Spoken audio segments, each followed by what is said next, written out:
Doing the same thing over and over again and expecting a different result is insanity. What's going on, Mr. Rahul Gandhi?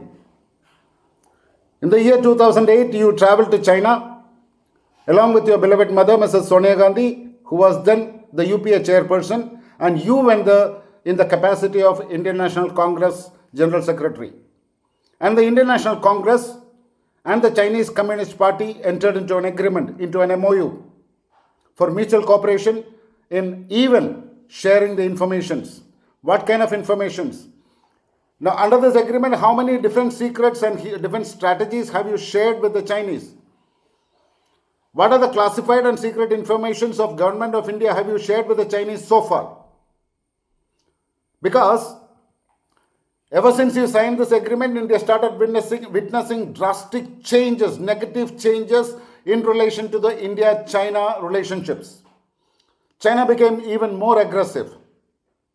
Namaste Hindustan, my name is Raghunath, I am an Indian Air Force veteran.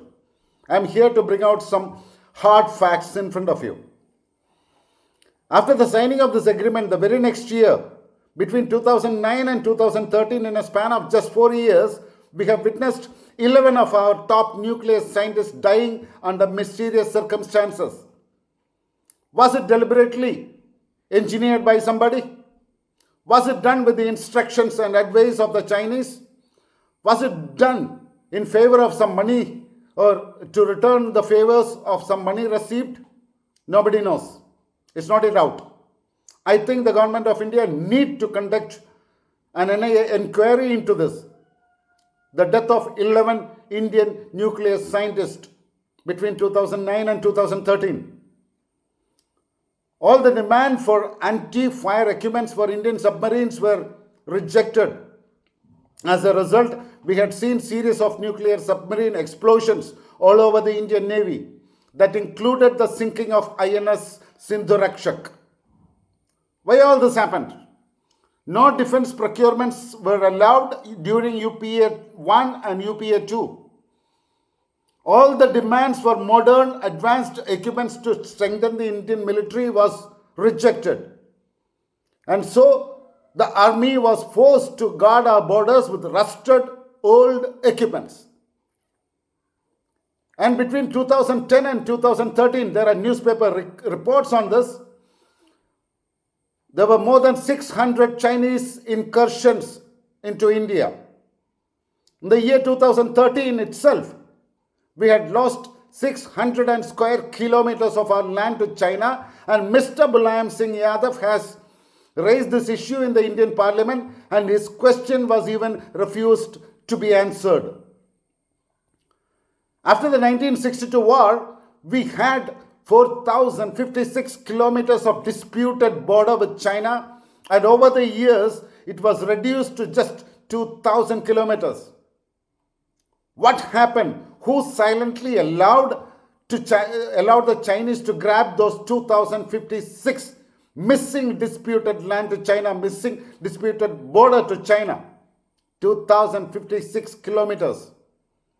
Come on, Mr. UPA, Rahul Gandhi and Sonia Gandhi, the Prime Minister, the ex-Prime Minister Manmohan Singh and Mr. P. Chidambaram, you are liable to answer all this. China constructed a lot of roads and buildings and bridges along the border. India did nothing during your time. And even the then Defense Minister, Mr. A.K. Antony, we have seen him standing up in the Parliament shamelessly and confessing that China is doing a lot of construction and India has chosen not to do anything. Because it was a part of your agreement signed in the year 2008 that India will not do anything, probably. During the Doklam standoff, where were you? Where was Mr. Rahul Gandhi hiding? He was conducting secret meetings with the Chinese embassy people. What was the agenda of the meeting?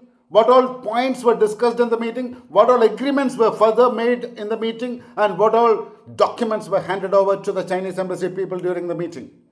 Initially, you refused, but when the proofs were available, you had to shamelessly accept it. Mr. Rahul Gandhi made a fake Kailash Yatra, and the Yatra was just meant for making or conducting secret meetings with some of the Chinese ministers. And this was also initially refused by you, and when the evidences were provided, you had to shamelessly accept it.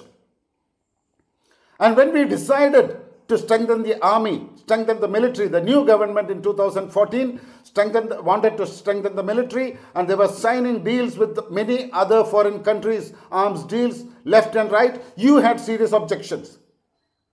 You tried to catch on the sentiments of the Indian people. Your serious objections, your reservations against the Rafale procurement, the 36 urgent procurements of Rafale aircraft was visible. And you had made so many fake allegations, false allegations against the government, including the corruption allegations which was never there. And you even moved to the Supreme Court to damage this deal because you wanted to weaken the Indian military, because the strengthening of Indian military can always be a challenge to the Chinese and the Pakistanis. During your time, during the 10 years of UPA, India witnessed 19 major terror attacks all across the country. Boom, boom, boom. The cities were blasting and people were getting ruthlessly killed, and you could not move even your little finger against it. And you were just crying. You were just crying Pakistan, asking Pakistan to stop it. And now there's a sudden surge in the hatred and intolerance towards the Indian military forces. When we avenged the Uri attack with a surgical strike, you had a lot of reservation, you had a lot of arguments, you had a lot of questions. You had disbelieved the Indian armed forces. You never trusted their courage and commitment towards the nation to destroy the enemy. The Balakot attack, you again had a lot of problems. You said only some pine trees. You were parroting the words of the Pakistani authorities. You said only some pine trees were destroyed and no human being was killed, whereas we killed more than 300 terrorists, hardcore terrorists. And you were against it. Mr. Rahul Gandhi, this is too bad. Please stand for the country, because you have eaten our food, our ration for more than 50 years up to now. Who gave you the authority to suspect the Indian military? Who gave you the authority to insult the Indian Indian military? Who gave you the authority to make statements favoring Pakistan, which they took even to the United Nations as a proof, as a supporting document of their arguments in the UN? You are bent upon destroying this country. You are bent upon destroying this country's position as emerging as a world leader. You don't want India to progress. Why? Mr. Rahul Gandhi, even you had issues with the Prime Minister's visit to the Leh Ladakh area recently after the standoff with the Chinese. He went there to motivate and build the confidence of the Indian armed forces people. They required it. They wanted to have a belief and confidence that the whole 130 crores of Indians are with them and behind them to support. We are willing to do any kind of sacrifice possible within our limitations for those people who are making the ultimate sacrifice, willing to make the ultimate sacrifice, forgetting their family life, forgetting all their comfort, and living in the hardest living conditions in the world today, just for me and you, for the people, the citizens of India. You said Mr. Narendra Modi never mentioned the China's name in his speeches.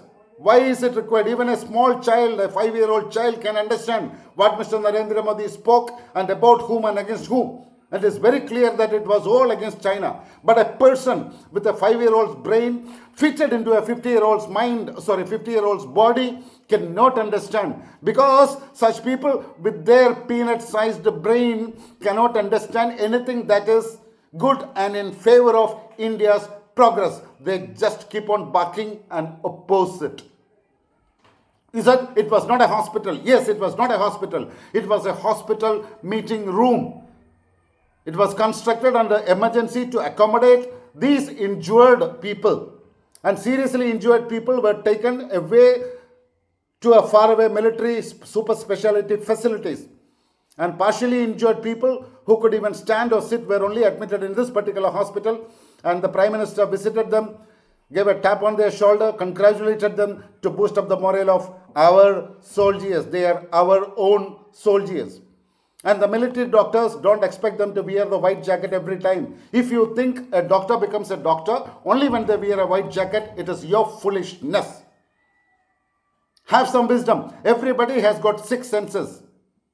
Five senses which is known to everybody, and the sixth one is the common sense. And for people like you, it is just nonsense.